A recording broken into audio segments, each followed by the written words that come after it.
পটুয়াখালীর কলাপাড়ায় নানা আয়োজনে উদযাপিত হচ্ছে রাখাইনদের গুরুদক্ষিণা উৎসব। শুক্রবার সকালে উপজেলার বালিয়াতলী ইউনিয়নের তুলতুলি গ্রামের বৌদ্ধবিহারে এ উৎসব শুরু হয়।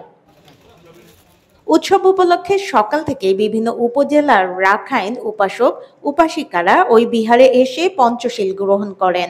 পরে পটুয়াখালী ও বরগুনা জেলার সবচেয়ে বয়োজ্যেষ্ঠ সঙ্গরাজ ভান্তে উইকুইন্দা মহথের মহাদেবকে গুরু দক্ষিণা প্রদান শেষে আশীর্বাদ গ্রহণ করেন।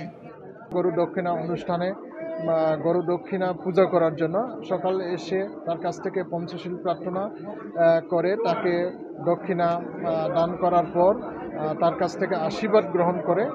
আজকে আমরা এসেছি সঙ্গরাজ মহাদেব গুরু দক্ষিণায় এসে আমরা বড় ভান্তের কাছে গিয়ে পঞ্চশীল প্রার্থনা করেছি। এরপরে আমরা এখন সবাই আনন্দ উপভোগ করছি। প্রতি বছর আমাদের গুরু মহোদয়কে এভাবে গুরু দক্ষিণা দিয়ে থাকি, আর তার জন্য আমরা সবাই প্রার্থনা করি এবং আমাদের সকলের পরিবারের জন্য আমরা যার প্রত্যেকের পরিবারের জন্য কামনা করি, দেশের জন্য কামনা করি। আর যারা অসুস্থ আছে, আবার বিভিন্ন দেশে যুদ্ধ বিগ্রস্ত বিভিন্ন সমস্যায় যারা আছে তাদের জন্য আমরা সবাই প্রার্থনা করি।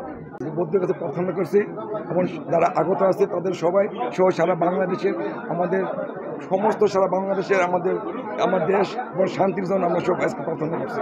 এ সময় পেছনের ভুল ভ্রান্তি ক্ষমার জন্য একে অপরের কাছে প্রার্থনা করেন। এছাড়া দিনভর আহার প্রদর্শন ও ধর্মীয় আলোচনা সহ নানা আয়োজনে এই উৎসবটি উদযাপন করবে রাখাইন সম্প্রদায়। যারা আমাদের বৌদ্ধ ভিক্ষু রয়েছে, এদের মধ্যে যারা সিনিয়র রয়েছে তাদের কাছে আমরা আমাদের যদি কোনো ভুলভ্রান্তি থাকে সেই ভুলভ্রান্তি ক্ষমা করে দেওয়ার জন্য আমরা প্রার্থনা করে থাকি।